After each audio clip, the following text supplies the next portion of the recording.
right, and on that note, let's jump into some demos here before I pass it off to Brooke. We're gonna look at 3D paint and physics simulation, and I'm gonna go ahead and start by pulling up our 3D paint scenes. I'm gonna grab this one just so I can kind of show you guys what the end result looks like. This is the scene I built for our demos. If you'd like to play around with any of these scenes, when you start Keyshot, your welcome window will pop up. If not, go ahead and hit that hotkey W while you're inside Keyshot. And then under the demo scenes, you're going to find our 3D paint barrels. You'll find physics simulation, and you'll also find CMF, which Brooke is going to talk upon a little bit when we get there. So again, if you guys want to play around with it and see what that material graph looks like or the final product, you can just grab it from our demo scenes. But as you can see here, we have quite a few different layers of patina, scratches, rust. Things get a little complicated. I can show you the material graph, but really at the end of the day, this is just a bunch of labels and our 3D paint that's attached to the top. I'm going to go and jump into another scene here that is a simplified version of this, just so we can get a little bit of a cleaner start. So I've kind of patinaed this already, and I'm going to go ahead and I'm going to delete some of that so you guys can get an idea of what's going on. So really all that's happened here is I've added one layer for my corrosion, and we'll talk about that. And I've also added a 3D paint node with the rust applied to it as well. So I, within the 3D paint node, have created two different layers here. I'm going to go ahead and I'm going to delete my coverage layer, and we're going to start from scratch here. So when I'm actually, you know what, let's start from scratch entirely. So if I have nothing attached and I just have my entire model set up here, and I want to start by throwing some 3D paint on there, I can go ahead and I can right click, select my textures, and pull my 3D paint from here. Now I'm working inside the material graph, so this is my preference when I'm working in Keyshot. I think it's just a really visual way to work, but you don't have to be inside the material graph to accomplish the same thing. If I'm under my material tab, I can go under my textures, and then I can right click on any of these inputs and I can select my 3D paint from there, or I can just go to the texture dropdown and select my 3D paint from the texture dropdown. What's really nice about 3D paint is it actually interfaces with pretty much every input attached to one of your materials, whether it's roughness or specularity. You're still going to be able to drive those inputs using your 3D paint node. And if you look, once my 3D paint opens here, the settings for 3D paint are identical, whether you're inside the material graph or you're not. So you're not going to be missing out on anything if you're working from the actual material tab. It is just, in my opinion, a little bit more efficient and visibly easier way to work from the material graph. So I'm going to be working in the material graph.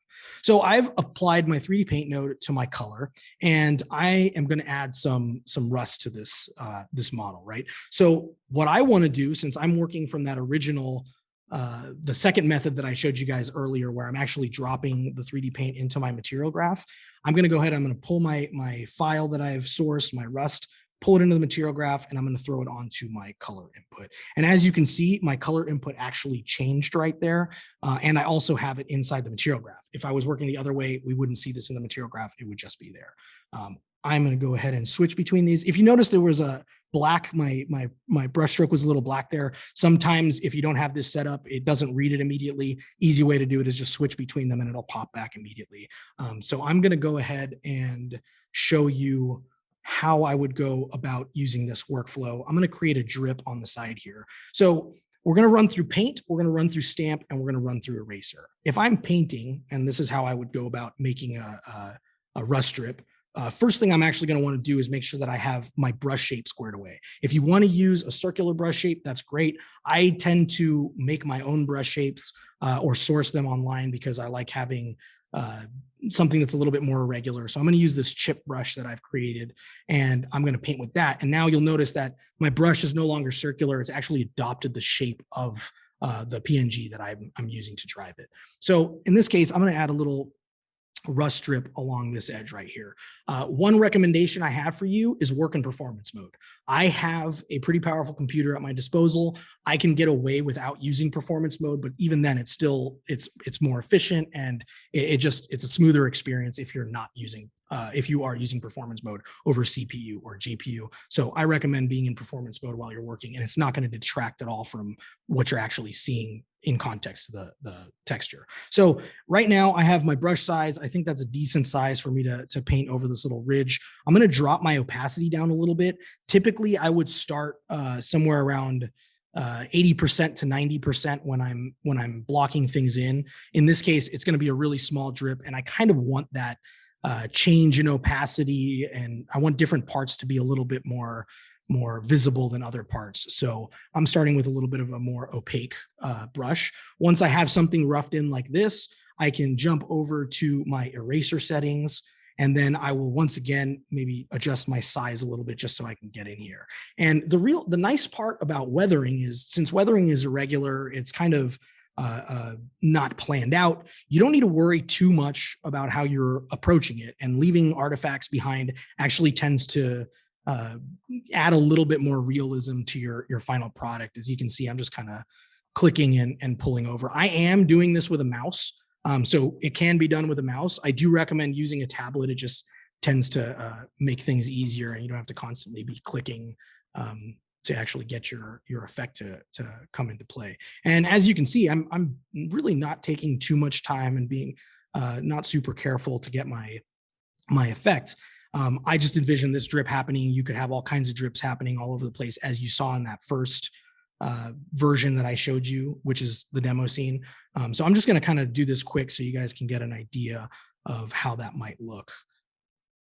So let's call that good for a drip. And I can adjust my bump as well. I like to always be using my bump input when I'm working with 3D Paint. You can do that from the actual textures tab just by alt dragging over your 3D Paint onto your bump.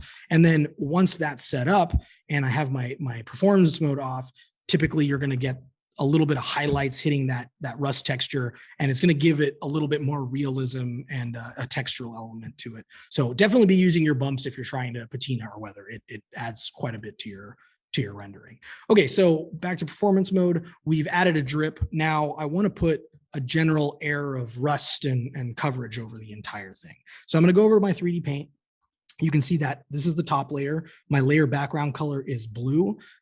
This is where you would actually go ahead and change your background color if you wanted something. And as you can tell, when I changed that, it happened to the base. It didn't affect my rust at all. So everything that's being done via 3D Paint is on top of your base color. So I'm gonna leave it at blue, and then I'm gonna create another layer, and we'll call this new layer coverage, since the goal of this is just to give it a little bit of rust over the entirety of the model. So now that I'm in here, I'm going to go to my stamp tool instead of paint, because what I'm going to do is hit this entire surface with a bunch of stamps of rust. I'll come back through and I will erase places where I feel like we got some patterning going on, or maybe I feel like there's too much buildup in one area. So I would kind of just start clicking randomly. This is, again, really subjective and artistic approach. So it's all about how you want to do it. There's no specifically right way, but this is how I approach adding a little bit of patina to the entire thing. Now, this is with my texture map, my rust texture map that I started with.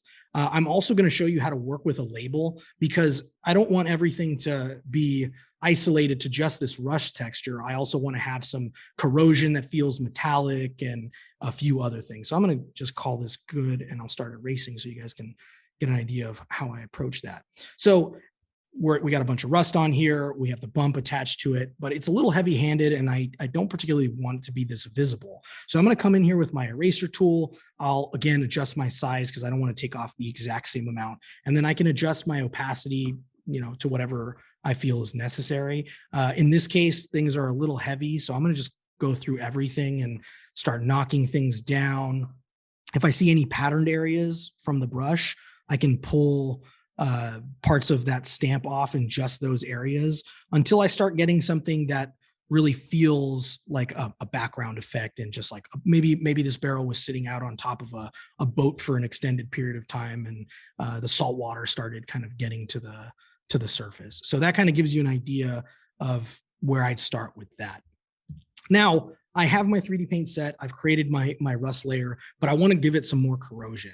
Now, another way you can work on your your 3D paint, I'm going to pull these out of the way because these have nothing to do with 3D paint, is I'm going to put a material and I'm going to use, in this case, metal, and I'm going to attach it as a label. So we're going to drive our label using 3D paint rather than directly painting on the color or the diffuse layer.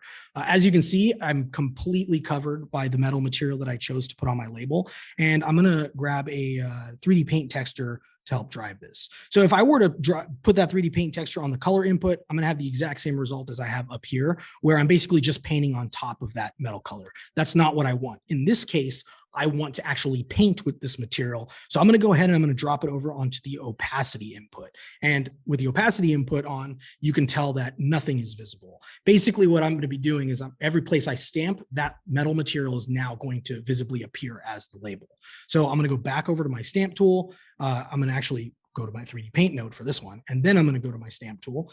In this case, we're back to a circular brush. So I want to change that back to my chip brush. I'll go to my chip brush. I'll select that. Now we're good to go. If I start painting, this is set at 100%. So you're going to see like the metallic is very aggressive. It covers everything and you can't see through it. That's not exactly the effect I'm going for. And I don't actually want to use this metallic material, but I like working with it as a white color because it makes it really easy for me to see. So I'm going to start by dropping this down to the 20s again, and I'll crank this brush size up to maybe 4 millimeters. Perfect. And then I'll start again, dropping that material over my entire model to create another layer of patina. And as you can see, this is a lot more aggressive than the rust that I was using. And that's mainly because this material I'm using is metallic. It's a really light color. So it's not very, very hard to hide. It's in your face. And you can also see that there's a lot of patterning going on because you can visibly see that brush. So again, just like I did last time, I'll switch over to my eraser and I'll start pulling out areas that I kind of feel are patterned or too light or too dark, and I'll start knocking everything down until it matches my vision for what I'd like to do. Maybe I don't want the Keyshot logo covered up that much, so I'll make sure that area is a little bit less aggressive. And I just kind of get this to whatever amount of visibility I feel works for my specific application. And then at this point, let's call this good. I want to make this feel like it's actual corrosion. In this case, this just kind of feels like a bunch of white stuff thrown onto it. So I'm going to go ahead and actually change my metal material. Unlike working on the diffuse or the color input of a 3D paint, where I have to use the layer color to drive the base color of my model, here, when I'm working with opacity, I can change my material and my material color by working from the settings of that specific material. So in this case, I want something that's a little bit closer to the blue of my current model. Let's try to get something maybe a little darker. And the goal here is just to really show like another level of corrosion. And again, I can throw on my bump texture to get a little bit more texture. And as you can see, the texture already jumped up and now we have this whole other level. Right now, it's again looking really bright because I have my metal texture, but I can throw on some roughness and it starts feeling a little bit more like actual corrosion rather than, this painted bit on top of it. You can go really, really heavy, go all the way to 1, and you're going to get that heavy corrosion look. But as you can see, with pretty little effort, I've gone from a really bare barrel that's doesn't have a lot of texture to it to something that really, really has layers and depth to it. And you can just keep doing this. You can add all kinds of different labels, even more layers on your texture map of rust in different sizes. So it's really artistic and you can kind of approach it whatever way suits your specific need. So that's it for this little guy right here. I do want to jump into this real quick and talk about 3D Paint one more time. Just so you get an idea of the difference between the textures. So if I go to my material graph again, let's throw on a 3D paint node into my color, and then I'll show you the difference between painting with the texture input and painting with the color input applied. So here we have our 3D paint. I'll go ahead and I'll change my brush color. In this case, I'm going to change it to that rust texture that I was using in the other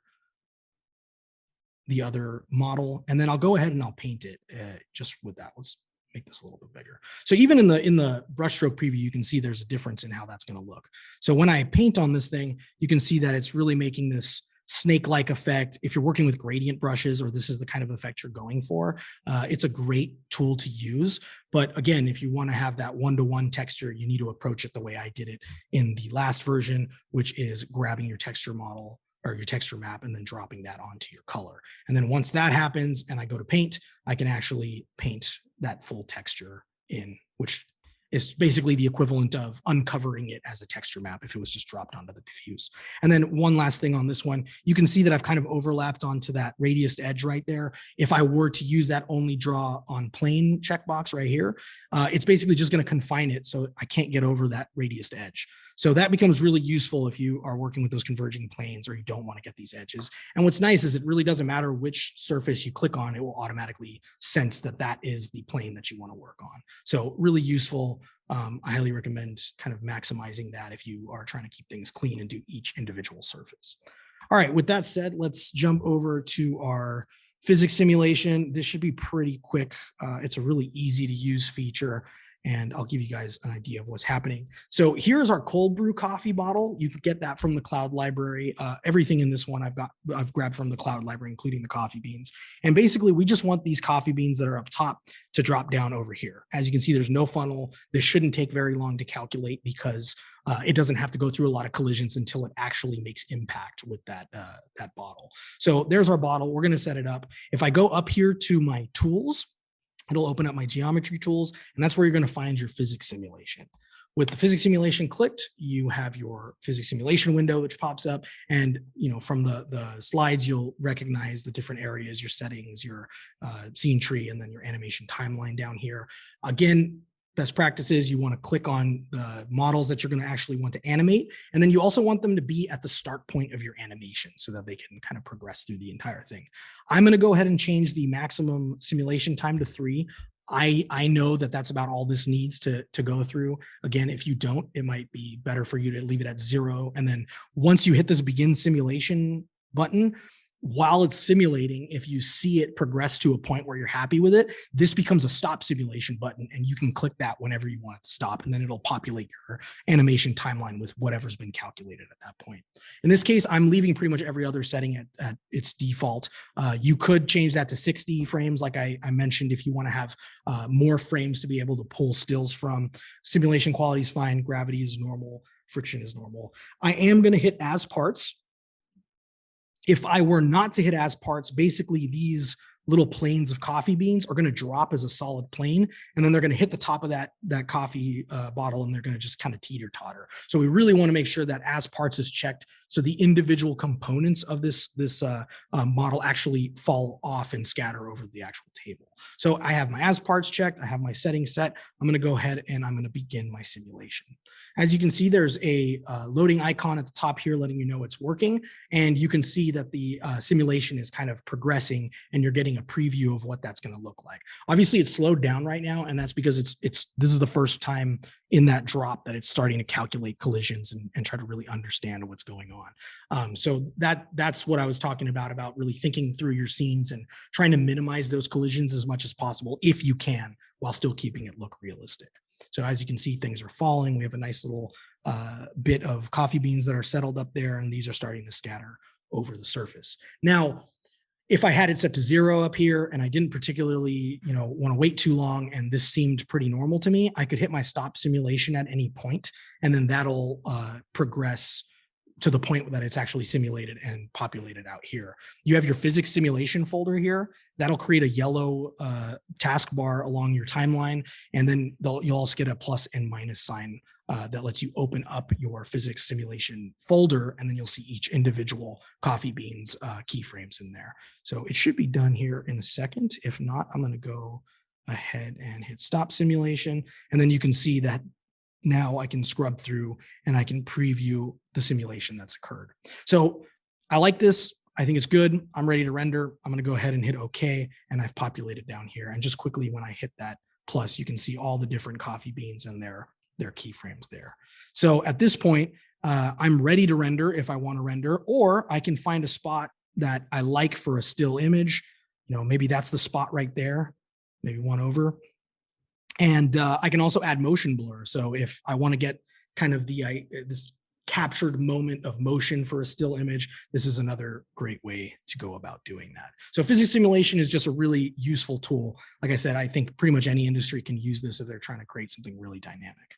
And then on that note, I am going to pause this and pass it over to Brooke, and she's going to be able to take you guys through the rest of this presentation and show off CMF and Web Viewer. So let me pass that over. Cool. Let's jump into Keyshot and actually take a quick look at the Cmf document in action. All right, so this scene that I have open here is a demo scene in the welcome window, so you guys can feel free to check this out. It's pre-filled out with everything you need to get started. It's a really great reference point. And as I mentioned, the whole process of the Cmf documentation tool is basically 2 steps, right? So we're going to first go into tools and then head over to the material information manager. It opens up on library. We're going to switch to project, which will show us all of our active materials in this scene. We are working with a lot of multi-materials, but you can see that I have already come in and filled out, for example, the color of that material for the outsole, the finish, the material, the vendor, which is Keyshot, a reference image, and then I don't have notes here, but it's a simple double click and we can type in some notes if needed, right? And this is what you'll see when you open up that demo scene, if you are curious. And let's discuss if you, for example, wanted to add another property up here. So right now we're looking at that those default table properties. But let's say we wanted to add a column for price. We're going to open up that material schema editor. And you can see we have default selected. And we're going to navigate down this drop down, select new, and hit that plus icon, which is going to give us the option to title that, and then also give us the option of selecting the type. So I'm going to leave it as text for now. We have the option for image. For example, reference image obviously has image selected. That makes sense, but we're going to leave it as text for the price column. Then I'm going to hit save for this new schema. We'll just call it test for now. Hit test, and then you can see now it's listed here. So we can switch back and forth between that default, that test, and we'll hit OK on test. And you'll see price is added here. And then we can, enter the price there. So the material information schema editor is a really great way to kind of set up basically multiple CMF documents that require different property types. All right, so assuming everything is good to go in here, I can close this. I have my material information set and I'm ready to render at this point. So I'm going to head over to the render window and navigate to that CMF tab. And then as I pointed out, these are really the only different settings up here. And the one thing we cannot miss is that setup callouts window. So we'll launch that. And actually, before I do this, let me pause my scene just so we don't have any issues with that second window. All right, so some of these are filled out. Right now, the callouts are based on materials. We can switch to parts. I'm just gonna leave it as materials. That's how the scene comes in the welcome window. And you're just gonna go in and check on and check off which parts or materials, in this case, you would like to receive a call out. And, for example, maybe I don't want the tongue logo or the foxing in this situation, but I do want the outsole. What you might notice is that as you're checking on and off what you want to include, your numbers become out of order, right? So you have the option of coming in and manually changing the number order here, which is totally possible. But a real quick fix is just hitting that generate callouts number button, and that'll put everything back in numerical order for you. Something else to point out here is that right now I have this setting unchecked, which just as a good example here, my material for my part, the lining, which is on the inside of the shoe, is not visible to the camera right now, which is why it's grayed out and I can't select it. But in a situation where I might want to actually show that material, I can go ahead and check this and then check off lining and it will receive that call out. A couple other settings, we've got our call out color. So we can go and change that. And then we have the layout settings, either vertical or horizontal. So we'll come in, right? We'll set up our callouts just like this. We can close the window, and then we can just hit render as we normally would. And then let's take a look at what that final document looks like. So this is the final document rendered out in portrait mode. So that gives you that rendered image on the top with those callouts, and then followed by a table with all of your material information. So it's very neatly laid out. We got a throat strap, right, with the reference image. Let's take a look at what landscape looks like. In landscape, we get the image on the right or on the left with our callouts, and then we have our table on the right. So same information, just a different setup depending on what you're looking for. So let's jump back to Keyshot, take a look at our web viewer scene, which is that chair that we've been looking at.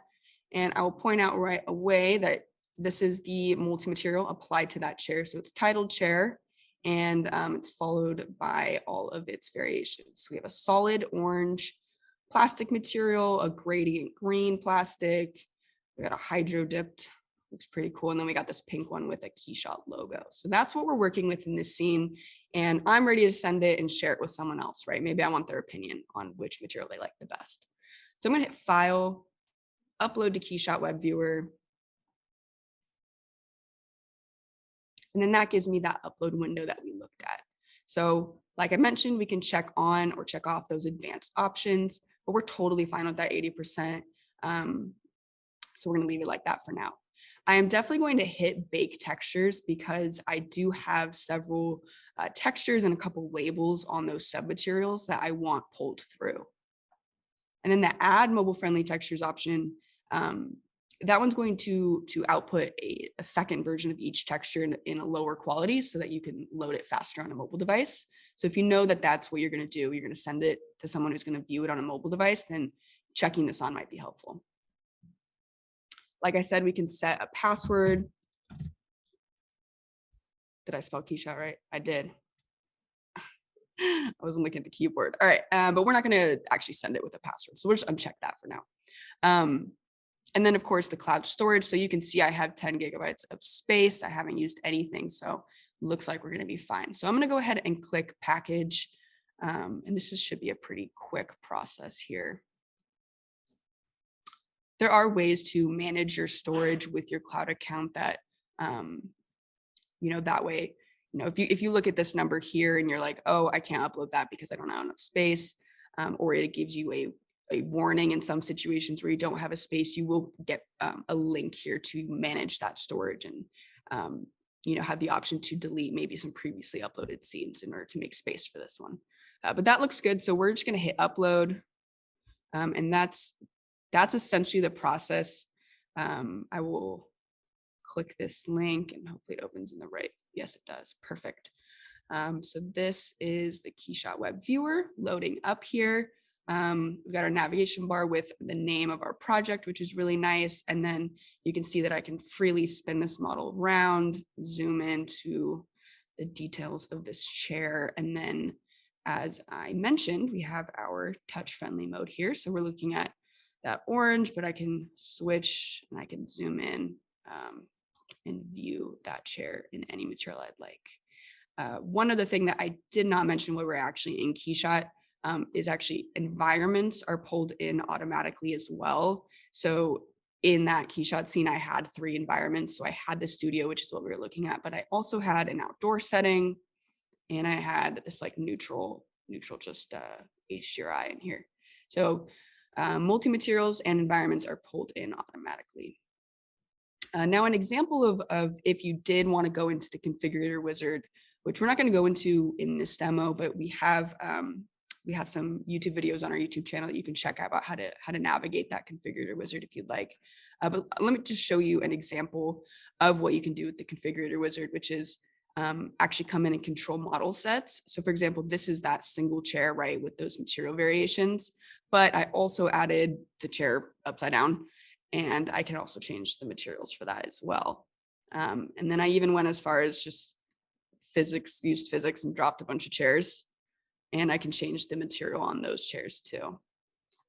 And so what's really cool is, of course, you can switch back and forth between model variations when you use that Configurator Wizard.